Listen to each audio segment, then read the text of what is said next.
an erotic sitar jam session, strange deaths, and one snake cult-cursed woman on a slithering rampage. Today, we're talking about the 1966 Hammer horror classic, The Reptile.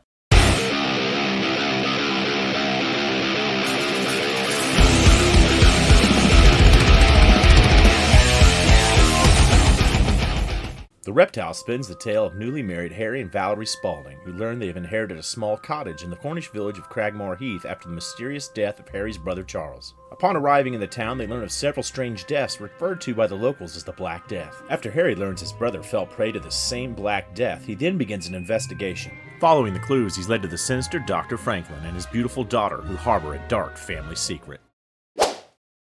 In an effort to save the studio money, Hammer producer Anthony Nelson Keyes decided to shoot 4 films, all using the same sets and reusing a lot of the same cast and crew. They would then stagger the release dates in an effort to hide similarities of the sets. These 4 films included Dracula Prince of Darkness, The Plague of Zombies, Rasputin the Mad Monk, and The Reptile. The Reptile would be the last of the 4 films to be shot, and the only one of them that would be done so under budget. The film was first pitched to Universal Pictures 3 years earlier as The Curse of the Reptiles. The script was written by Anthony Hines under the pseudonym John Elder. The film would then be pitched to Hammer Studios under the title The Reptiles. Were due likely to budget concerns, the S would be later dropped and the film would go into production as The Reptile. John Gilling would direct, having worked with Hammer on such films as The Shadow of the Cat, Pirates of Blood River, The Scarlet Blade, and he had only just completed his latest work on The Plague of Zombies 1 week prior to The Reptile's filming. The makeup effects were done by Australian-born Roy Ashton, the man behind Hammer's most famous monsters of the 1960s, with such works as The Mummy, The Two Faces of Dr. Jekyll, The Curse of the Werewolf, and The Gorgon. The film would star a talented cast featuring the likes of Tony Award-winning actor Noel Willman, known for his works in such films as Dr. Zhivago, Alfred Hitchcock's The Man Who Knew Too Much, and Hammer's The Kiss of the Vampire. Australian actor Ray Barrett, best known for his appearances in the British television show The Troubleshooters. The Reptile would be his one and only Hammer film. Welsh actress Jennifer Daniel, known mainly for her work in television and her role alongside Noel Willman in Hammer's 1963 film The Kiss of the Vampire. Jacqueline Pearce, known for her work on Doctor Who and Hammer's 1966 Plague of the Zombies. And Hammer alum Michael Ripper, who would star in more Hammer films than any other actor. His works would include The Camp on Blood Island, Revenge of Frankenstein, The Mummy, The Brides of Dracula, Captain Clegg, The Scarlet Blade, The Plague of the Zombies, The Mummy's Shroud, The Curse of the Werewolf, and Scars of Dracula, to name a few. We open the film with this guy making his way through the moors at night. He hears some strange Middle Eastern music playing in the distance. He stops to take it in for a quick second, then keeps going. Then we see he's being stalked by a shadowy figure.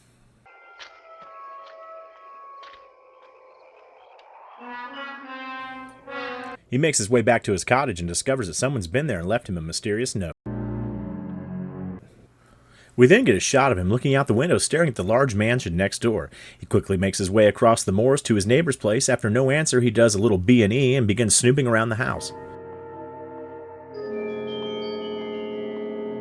He makes his way upstairs, and as he's about to open the door, we're introduced to Noel Willman's character, who tries to warn our home intruder, but it's too late. We get a quick flash of a green-skinned creature that jumps out of the shadows and attacks him, biting him on the neck. His face quickly turns black and he begins foaming at the mouth.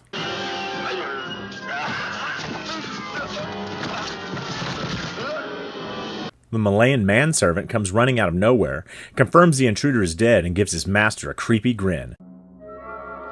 Willman's character picks up the note that was dropped by the intruder and gives it a terrified look. We then cut to the Malayan throwing the intruder's body into the cemetery and running off into the night.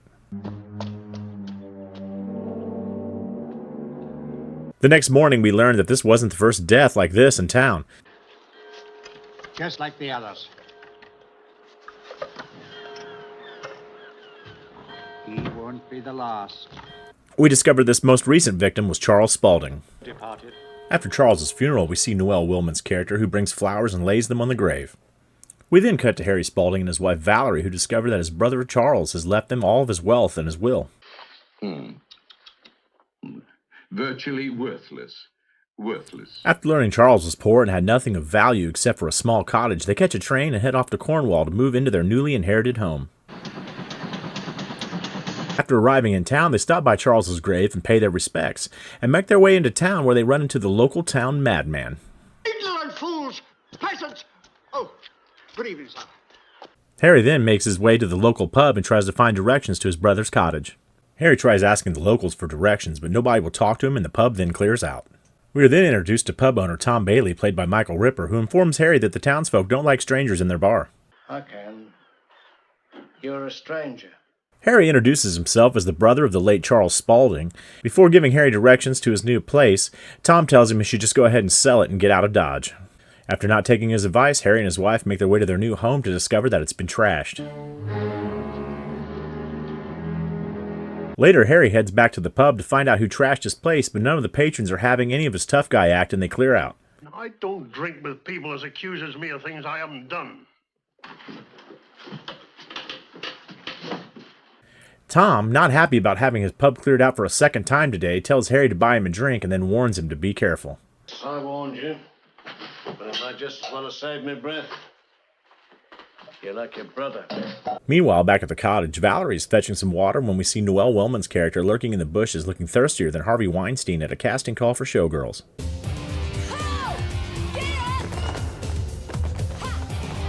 He introduces himself as Dr. Franklyn and says he lives in the large house across the moors and informs Valerie that he's looking for someone. After Valerie assures him that she hasn't seen anyone, Dr. Franklyn does the sensible thing and barges into her house, where he basically tells Valerie that everyone around here are liars, including his daughter. My own daughter sometimes lies to me. Is it your daughter you're looking for, Dr. Franklyn? I regret to say that it is. We find out the person Dr. Franklyn is looking for is his daughter. Valerie then asks the doctor how he knows her name. He tells her he knows everything that goes on in town. But then when asked about her husband's brother Charles and how he died, he claims he doesn't know and wishes her a good night and leaves. Meanwhile, back at the tavern, Tom lets Harry borrow his horse and carriage to take his luggage home, and he tells him he better get going because he doesn't want to leave that wife alone too long. On his way home, the horse gets spooked and we hear that same Middle Eastern music from earlier filling the night air. Harry takes a quick look around and gets jumped by the local hobo, Mad Peter, who then goes on some crazy ramblings about how they killed his brother. So Harry takes him back home for dinner, and afterwards, Mad Peter tells him that he's really not mad. He tells him this place wasn't always bad, but before he can finish, the strange music starts up and Peter freaks out. Can't you hear it, woman? And tells him he heard that same music the night Harry's brother died. Then he frantically runs out the door. Promise me one thing. You will never leave me here on my own. Then later that night, Harry is awoken by a strange sound coming from downstairs. He heads down to check it out and catches a glimpse of what appears to be Mad Peter touching himself outside his window.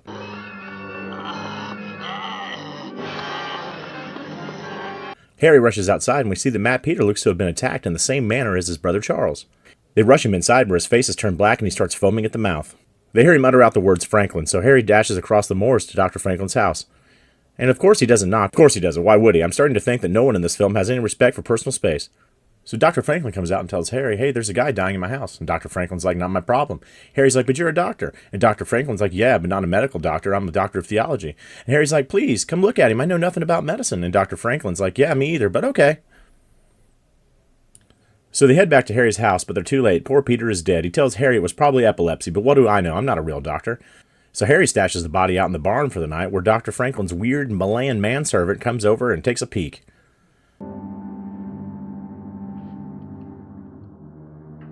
The next day at Mad Peter's funeral, Tom tells Harry and Valerie that no one would come to the funeral because Peter died from what the locals are calling the Black Death. Tom then invites Harry and Valerie over for a drink, but Valerie says she can't because she's got to get back and cook Harry his dinner, but urges Harry to go ahead. Wait, I thought she didn't want to be left alone anymore. You will never leave me here on my own. Back at Tom's place, Harry tells him there must be a logical explanation about these deaths, to which Tom lets him know that he used to be a professional Seaman. and he's seen things that defy logic, and that he really wants to help, but he's scared. We then cut to Valerie walking her way back home alone on the moors, when we see she's being watched by Dr. Franklyn's strange Malayan servant. Valerie makes it home to discover her house is covered in flowers, and out pops Dr. Franklyn's daughter Anna, who was just leaving the flowers as a welcome gift and thought she would come right on in since the door was open. Jesus, does anyone lock their doors around here? Anna invites Harry and Valerie over for dinner with her father, then heads outside to fetch some water so Valerie can make some coffee. We see the creepy manservant lurking in the bushes, and Anna rushes back in to tell Valerie she's got to go. I must go. Well, what's the matter? What is it, Anna? When they go to open the door to leave, we see Dr. Franklyn standing in the doorway, waiting to collect his daughter. The doctor then tells Valerie he's not really a bad guy, and he will see him later that night for dinner. Later that evening, Harry and Valerie are at Dr. Franklyn's for dinner. Dr. Franklyn tells them about how he studied primitive religions of the East. Helpful. It was necessary for my work, you understand. My research into the primitive religions of the East. After dinner, Dr. Franklyn's daughter comes down and shows Valerie her collection of pets. Anna takes Valerie into a room that looks like Peeta's worst nightmare. She tells Valerie that her father is going to try to make them move out of the cottage, but she must stay. Meanwhile, in the other room, Dr. Franklyn tries to convince Harry to leave the cottage, but Harry's not having it. Anna and Valerie return, and Dr. Franklyn tells Anna to play them a song on her sitar. Do you like music, Mr. Spalding? Well, I like a good tune, yes. A good tune. Well, we shall have to see what we can do. Anna then begins sexing up the room like a Mid-Eastern Kenny G.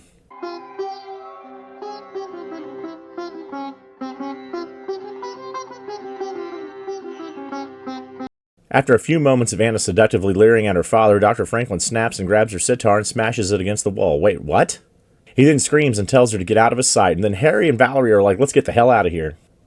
Meanwhile, Anna is in her room crying after having her sitar smashed, when the creepy Malayan servant comes in and dangles Valerie's cat over her, making her get on her knees and beg for it. After getting the pussy, Anna seems to be happy. Over at the Spaldings, they notice they can't find the cat anywhere. Harry begins to suspect something's going on, and he's going to get to the bottom of it. Harry, what is happening? I don't know, but I intend to stay and find out. You have the same mind? About staying? Of course. Nobody's going to frighten us away. Back in Anna's room, Dr. Franklyn catches Anna playing with Valerie's little black pussy and snatches it out of her hands. He tells her to pack her things and that they're leaving, but Dr. Franklyn's manservant comes in and tells them, you're not going anywhere. And we learn that the manservant is not a manservant at all. He tells Dr. Franklyn that he will be punished till the end of his life for what he's done. The next morning, Tom comes over for breakfast to see Harry and tell him that he's going to help him solve what's going on. He then tells him to meet him back at his place after dark. Later that night, Harry arrives at Tom's, where Tom shows him a body of one of the victims of the Black Death that he dug up. He tells Harry that there's a bite mark on his neck and it looks like fangs. 2 teeth, fangs. It's possible. Do you know what I think we should do? He then tells Harry they should dig up his brother and have a look. So they head off to the cemetery to rebury the body that Tom dug up from earlier and start digging up Harry's brother Charles. Meanwhile, back at the house, Valerie is being watched through the window by the strange Malayan man from Dr. Franklyn's. Promise me one thing. You will never leave me here on my own. She hears a noise at the door and finds only a note addressed to Harry. Back at the cemetery, Harry and Tom dig up Charles and see that he has the same bite marks as the other victims. They both notice that it looks like the bite of a king cobra. The marks are the same. Did you ever see anything like that before?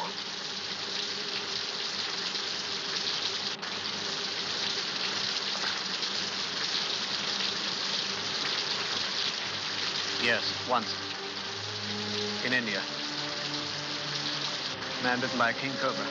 Harry returns home and Valerie shows him the note she found at the door. The note is from Anna asking for their help. Then, back at the graveyard, Tom sees Dr. Franklyn leave flowers at the grave of Mad Peter. Back at the cottage, Harry rushes over to Dr. Franklyn's to help Anna. Promise me one thing.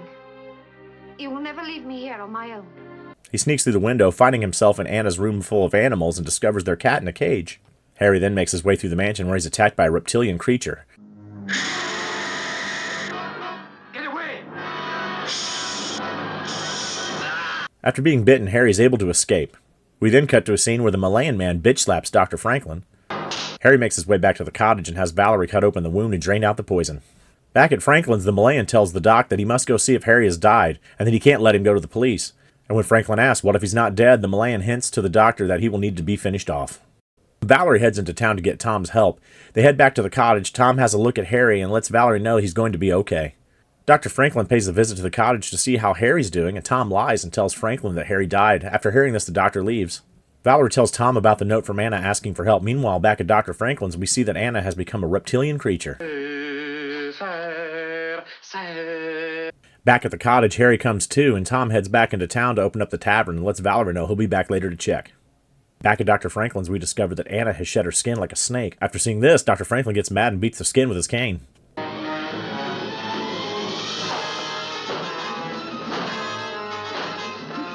He then heads under the house to a cavern with a hot sulfur spring where his snake daughter is wrapped in a blanket keeping warm. Back at the Spalding's cottage, we see the open note on the table, and cut to Valerie making her way to Dr. Franklyn's mansion. She sneaks in the same window Harry did earlier and makes her way into Dr. Franklyn's study where he's sleeping. Seeing the doctor, she quickly leaves the room. The doctor wakes up, grabs a katana off the wall, and makes his way back to the underground cavern where Valerie follows behind. The doctor stands over his daughter and is about to chop her up with a sword, but is interrupted by Valerie's pussy that's being kept in a cage next to the sulfur spring with other random animals. Dr. Franklyn releases the animals. The doctor then attempts to kill his daughter with a sword, but the Malayan runs in and a fight breaks out, leading to a lantern getting smashed and the room being set on fire.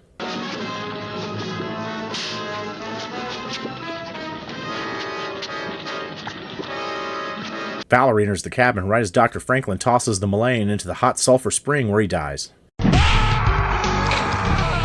Fatality. Valerie flees in terror but is caught and taken to Dr. Franklyn's study where he tells her his daughter was taken by a group of snake people he was investigating in Malaysia. This was a secret society, and their secret jealously guarded. The Orang Sancto, the snake people. Who put an evil curse on her, and now she sheds her skin every winter. He also told her how they moved to Cornwall to hide from the snake cult, but they were discovered, and how he was about to release his daughter from the misery until she interfered. Valerie notices the house is on fire, but they have to get out, but the doctor won't let her leave and locks the door to the study. Back at the cottage, Tom comes in to find Valerie missing, and we get a shot of the mansion in flames. Meanwhile, in the cavern, we see Anna wake up from her sleep and make her way back upstairs. After locking Valerie in the study, Dr. Franklyn makes his way out into the hall where his reptilian daughter awaits. She bites Franklyn on the neck, killing him.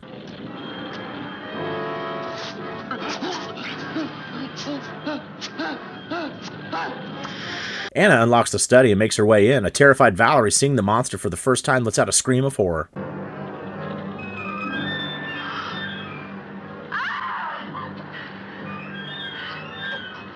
Harry and Tom make their way from the cottage to the blazing home of Dr. Franklyn. Anna tries to attack Valerie, but at the last second, Tom smashes the window, letting in the cold air, causing Anna to collapse.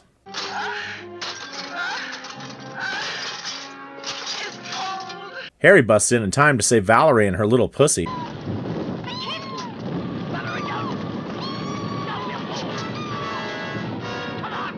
And they make their way out where they see the mansion fully engulfed in flames. The end.